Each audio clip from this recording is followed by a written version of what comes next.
Welcome to the AmericanaMusic.com podcast with your host, Sarah Popejoy. Today on AmericanaMusic.com, we're excited to welcome up-and-coming Nashville sensation, April 2026 Bluebird Golden Pick Winner, Nanseera. She's a singer-songwriter with both depth and warmth to her style that draws you in like a moth. We are so excited to welcome Nanseera to our show. Welcome, Nanseera. Thank you. Wow, that was such a glowing introduction. I love it. Awesome. You were born in London, grew up in Uganda and Ethiopia before moving to the U.S. for high school and college. Yeah. I like finding out where people are from on this show because you can learn not only about a little bit about the place they grew up, but also the individual's perception of where they grew up. Yeah. Wow, that's so true. Can you talk about what it was like growing up in Uganda and Ethiopia? Yeah, for sure. My dad is American and my mom is Ugandan. I have a lot of family in Uganda, so Uganda was in a way a home country for me. I say that in quotes. It was very interesting growing up in Uganda and being a mixed race family. There's not very many mixed families or mixed people, and so it makes for an interesting experience interacting with people in the day-to-day. I had a very comfortable and very international upbringing, which is really cool, and we got to travel a lot and we got to see a lot of just honestly different people and different ways of living life, and I feel like that has expanded my perspective so much and really has seeped into me, and I think hopefully has made me a more empathetic person. But I really did like the changes and getting to see how so many people approach life and approach each other, and I think there's a lot that we can learn across different cultures. Oh, yeah. Yeah, and moving to Ethiopia, that was a big move for me. I was about 10. We had been like one time to visit before moving, and it's such a completely different culture than Uganda, and different food and music and dance, and everything's just very, very different. It was really enriching and so amazing to sort of become part of that. And at the same time, in moving there was a large identity shift that happened for me, where I was no longer this like Ugandan and American girl, like just living in Uganda. I was suddenly like home was home, but not home. And places that I went felt familiar, but I lost a sense of belonging that I think I once had. And in a way that was saddening, but also in a way it was freeing. Like I think now I'm able to go many places and I have the knowledge that I can go and live in a place that I don't belong to or I'm not part of. And I can still, form bonds and learn and enjoy life and see how people live and interact. That was a big move. It was a cool way to grow up, and it's pretty rare. It's helped you learn to adapt. Oh, for sure. Yeah. Adaptability is like top skill. I should put that first in my resume. Before you look at anything else, just check this one out. Where did you move to when you first moved to the United States? Yes, I made the, in retrospect, not so wise decision of going to boarding school. So I went to a boarding school in Boston, Massachusetts, had a rough go of it. And then my family, for my dad's work, moved to Atlanta, Georgia. So I moved back in with them, and I went to a school that ended up being just the perfect fit for me, and it was really great. And and then went to college in Florida. So I've lived in 4 different states now at this point in the US. So there's also been moving within the country. So Massachusetts and Georgia and Florida and now Tennessee. And talk about different cultures between all 4 of those. I mean, I know it's American, but Boston is its own thing. Boston to Atlanta, completely different worlds. Oh, yes. Yes. Yeah. That's wild. It is wild. Yeah. Where are you? Oh, I'm in Tulsa area. Okay, cool. Yeah, it's a good time to move back. But I did live in Nashville for 10 years and Texas. So you know the scenes. Well, yeah, I know the scenes, even though mine was not as great as yours, probably in the culture changes. But, like even from Oklahoma to Nashville. Yeah. Huge. I mean, I thought we were Southern. Right. Oklahoma. We are not Southern. Okay. At all. Let the record state. Who were some of your musical influences growing up? Well, when I was very little, my favorite artist was a Ugandan pop star, Juliana Kanyomozi, and she's just the best. She's got this like very kind of high mixy voice, and all these little bops. And so I was out there, I was like 3, 4, just bopping out to Juliana. My parents also listened to a variety of music, and I loved Tracy Chapman a lot growing up, and Sheryl Crow and the Chicks. It's also funny because I was growing up in East Africa, and so I had no idea that the Chicks had been canceled. That was information that I learned later, and I was so shocked, and I was like, wow, that's wild. Let me say, I could do a whole show on that. But you could probably do a whole season now, on that. but I have a lot of opinions. We did listen to Zap Mama a lot, and some Johnny Cash as well, and Lily Allen, and it was a cool mix of people. And then, you know, the kind of just music of wherever we were. Like in Ethiopia, we were listening to a lot of amazing Ethiopian music, and like Asteraweke and Teddy Afro. And it's nice to have those different influences. And it's funny now appreciating how music is around us and we don't really even think about it.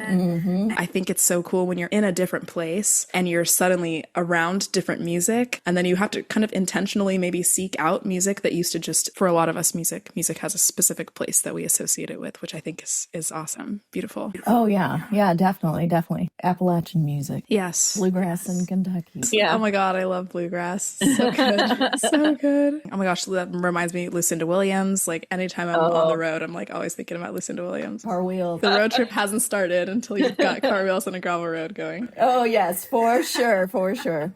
And when did you move to Nashville? At what point? I moved to Nashville about 1.5 years ago. I'm a new kid on the block. I graduated from the Frost School of Music down in Florida in 2023.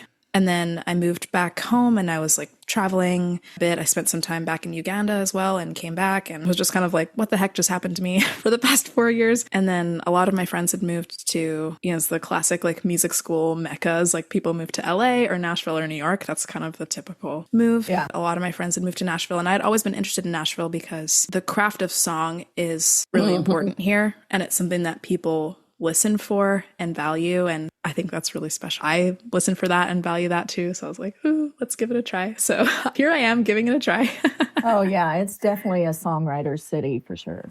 Doing well so far. Were there things that have surprised you about Nashville, good and bad? You know what I mean? Yes. I think I had maybe underestimated the social ties that you sometimes need just to know that certain things are happening in certain places. Like I think I thought there would be maybe more centralized, and I think there are like centralized jams or writers' rounds and this or that. It's taken me a little bit more trial and error than I anticipated to like find sort of smaller pockets of the kind of music that not just that I make, but the kind of music that I want to learn more about and see people making. I'm someone who I like to just sort of be getting better at my craft. And I think one of the ways of doing that is just like really seeing how other people are doing it. Oh yeah. It's taken me longer than I anticipated to like find spots that I like to go, or like places where I like to hear people play music or make music or whatever. But I think I'm finally finding some spots that feel very good. So we'll see. Can you tell us some of those spots you like to go? Oh my gosh. Yeah.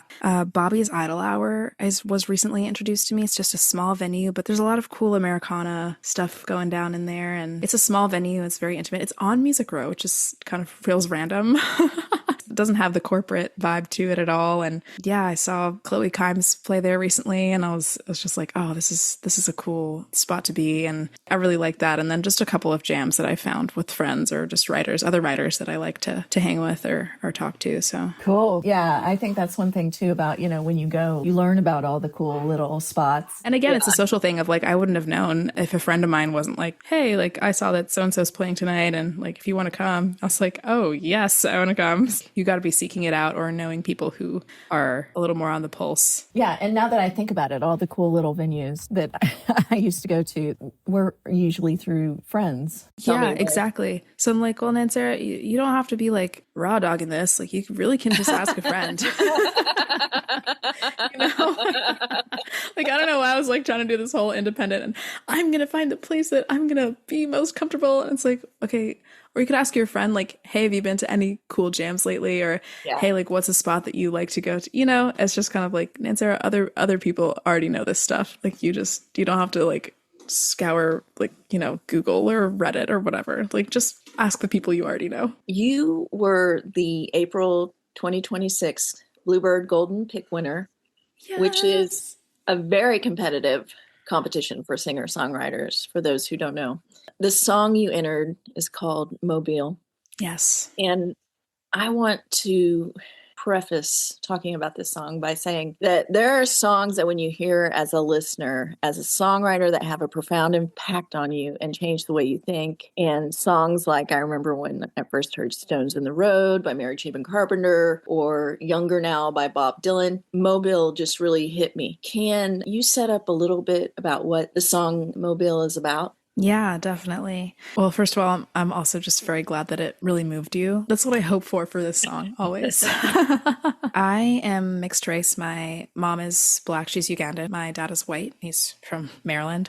On my dad's side of the family, we have ancestors who were enslavers in Alabama. A few years ago, my dad took my brothers and I down to Mobile, Alabama. We have extended family that live there still, and genealogy and keeping track of our ancestors is something that's really, really important. So on my paternal grandmother's side of the family, are just like very, very into this. And so we got to go and learn about our ancestors who were enslavers down there, and not even just about that, but also just about like who they were and how they operated, and to go actually see for ourselves like the places that they would have been going to, and the plantation house that they had, and the house that they lived on, and the street that it was on. And it's funny because posting it online, there's been some sort of anger of like, why did your dad take you there? And like, that would be so like horrible. And I don't think he took us there to like necessarily have fun, you know, but I was thinking it was more like, this is your history and you have the privilege of being able to see it for yourself. You know, I'm going to give you that if I can. You yourself interacting with that history and what remains of it today. So that's a much more long-winded introduction than I usually do. Yeah, so this song is sort of about that experience of being mixed and someone who's considered Black, you know, most of the places that I go in the United States, but then also within my American ancestry,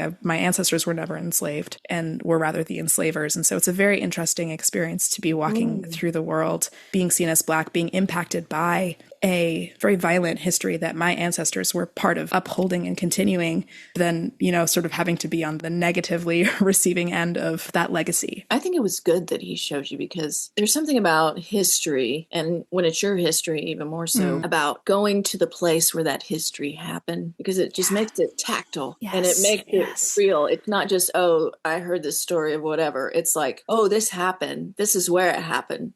Exactly. And then it also makes the history personal in a way, because you are walking through it. You are walking over the land that they walked over, and you are seeing the places, and this is the tree where this happened, and this is the building where this happened, and you're walking into the building itself. It's not a book. It's not a, you know, like you said, it's not a line on a page. It's not a theory that someone is presenting to you. Yeah, that's so true. Would you sing the song for us? Yes, with pleasure. This is what happened in Mobile.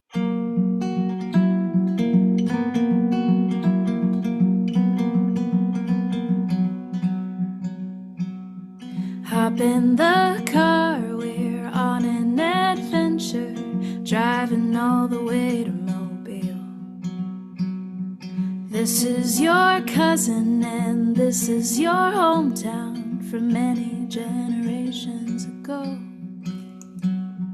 Walk through the graveyard, me and my brothers are staring at stones in the ground.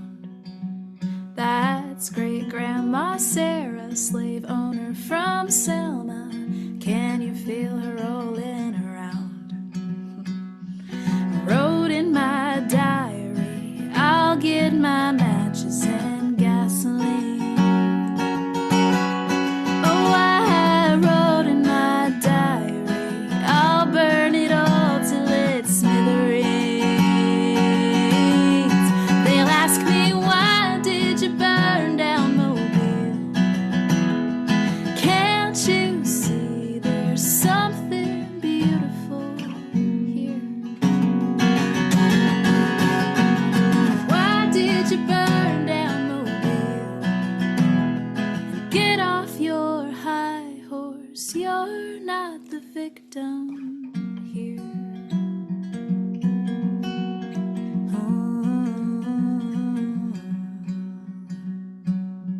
Dining room ceilings stretch up to the heavens, portraits on every wall.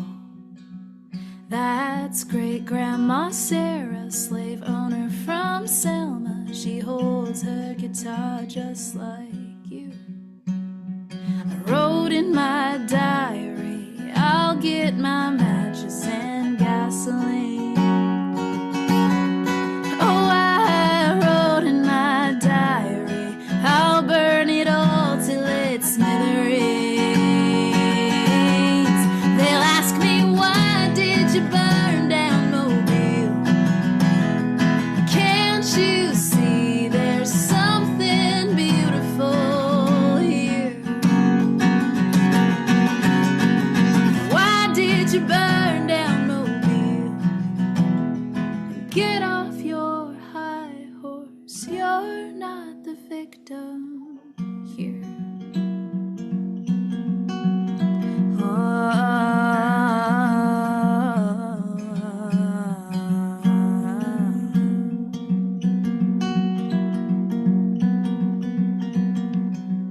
Welcome to church, it's all marble and windows and big money stained into glass. And Jesus the Savior is dying across from highly hung Confederate flags. I saw a black woman and then a policeman, her body was pulled to the ground. It seems like nothing has changed in Mobile except me and my brothers are in town. I wrote in my diary, I'll get my matches and gasoline. Oh, I wrote in my diary, I'll burn it all till it's smithereens. They'll ask me, why did you burn down? Can't you see there's something beautiful here? Why did you burn down Mobile? And get off your high horse, you're not the victim here.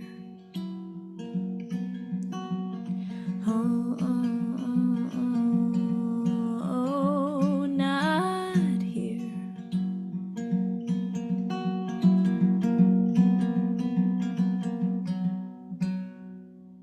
I always say it's like a few years ago. It's actually like a decade ago now that we went down to Mobile with my brothers. I was actually still in high school at that point. I went to a very, very cool high school and we had shorter semesters in January and May. And in May, one of our teachers was also a singer-songwriter, Anita Isola, very cool. And she ran a songwriting class. So we had 3 weeks to write a song and then we would do like a showcase at the end. And I had been going through, since my move to boarding school was just like really rough, I had been going through like a writer's block. And so I really hadn't been writing songs for a couple of years at that point. And so I felt very rusty, very rusty. And I think this experience, though, it haunted me in a way. And in a way, writing the song almost felt like an exorcism. It sounds so dramatic, but like it really, this spirit that was just, it couldn't settle. Like it was just very disturbing internally. Yeah. And it needed to get out of me. But I think the struggle of writing the song, when I talk about like the technicality of that, I wanted it to be as complex as it felt. I wanted to really capture exactly what I meant to say. And I think sometimes in writing, that's so hard. Like we get close enough and it's easy to be like, well, it's close enough. It fits on the melody. Let's keep going. And I totally do that a lot, just kind of like, all right, this works and it's going to go in and it's catchy and let's do it. But this was a song where I was like, no, I want to put both feet into this. And I want the depth of it to sit in the words. Earlier that year in one of my courses, we studied The Bluest Eye by Toni Morrison. It's her debut novel. And Toni Morrison has this amazing way of using language and of really communicating the power dynamics that exist in our world with very simple language that's very image-based. You're in the place, but she's communicating to you the power dynamic so expertly with her language. And so that was such a great inspiration to me to be able to say, no, you can do it. You can put all of the disturbance and all of the complexity into this song. Can you talk a little bit about writing the song Mobile? The song itself really tells the story, but I'd like to hear about writing that song. Was it hard, like emotionally, or was it one of those that just came out? It was hard emotionally and also technically. Writing the verses was a little bit easier. The verses are more so, this happened, that happened. There's a little tongue-in-cheek about Grandma Sarah, like not being cool with us being black. Okay, fine. It was getting to the chorus and getting to the acknowledgement of, no, when you go to Mobile, you're an outsider still. Like, yes, this is your ancestral homeland. And yes, you are deeply disturbed by some of the horrors that went down here. And you don't get to decide the fate of this place. You don't get to burn down Mobile. You don't get to just do that and think that you're doing the right thing. I don't have that power, and I don't really deserve that power, truthfully. Not just because I'm the outsider, but because in many ways I have benefited from that history, from that ancestry. I cannot just ignore that component. Yeah, that was the challenge of this song, was pulling in both components of I'm directly affected in my present by racism and by how the legacy of slavery has played out in the United States. And I'm also directly privileged by that history as well. And so having both of those live in the song and be able to be pulled out of the music is, that was hard to do. Yeah. There was a deadline, and I think honestly that helped.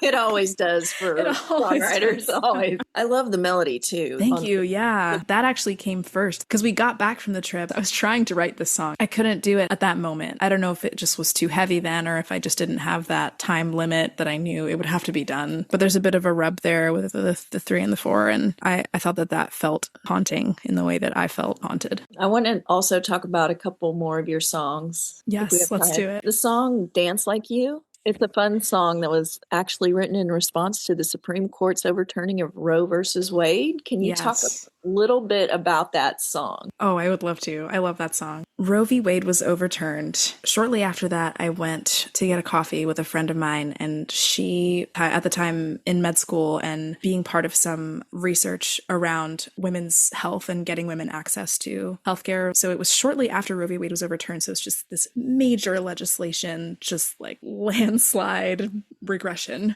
I was just so struck by her talking about her research, and she was still doing it. And she's like, we're going forward with the paper. We're going forward with this. We need to keep going. And like, it's not on the national level, but it's on the local level. And we're going to keep trying to figure out how can we get people access to this. And I just thought that was so inspiring. Went home from that coffee and I wrote the song. And it's funny because most of the song doesn't actually really directly refer to like women's healthcare at all. It ended up being more of a statement on capitalism and political oppression. And there's a little bit of Roe v. Wade in the last verse. I think it just more broadly speaks to people's resilience in the face of political oppression. And a lot of times, you know, we have to be honest about the direction that our society is going and the direction that our legislation is going, and that it's sort of people are less and less protected, especially in the United States right now. A lot of places around the world.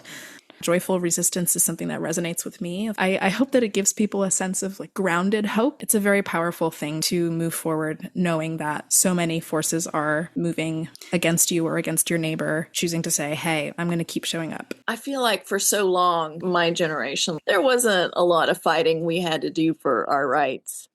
Like say 60s and women's liberation and all that stuff, you know, that went on before us. And we got used to not fighting. Right. I think a lot of people are finally getting to the place, at least I can't speak for other people, I can speak for myself. I think at first everything was a shock, you know, because of all the, you know, rights kind of vanishing away. Sure. But all these things being reversed. Yeah. But I think once we get our bearings, like, and I think we're getting there. Yeah, totally. And I also think like, yeah, exactly. Look out. And also I think like, it's easy to lose hope and be like, oh my gosh, they're just taking everything down and it took years and years to get to this place. But it's like, babes, like everything that is being done can be undone, you know, because they're undoing things that were already done. So do you know what I mean? Like, I think, I don't know, if anybody listening is like, wow, I'm really invested in, I don't know, the environment or this or that or something that there's a lot of legislation attacking that, like, stay in it. Like, stay in it. You got this. Build those skills. We're going to need you, because at a certain point, this administration is not going to be in charge and someone else is going to be in charge and they're going to need a lot of support. And so like, yes, stay in the resistance, and also remember that there will be a point where things will be able to move faster on an institutional level towards protecting people and protecting the environment. And we'll need you. Just hang in there. Sure, hang in there. Sure. Why did the song "We Shall Overcome" all of a sudden? Right, exactly. Sorry. Okay. Back on topic. Yes.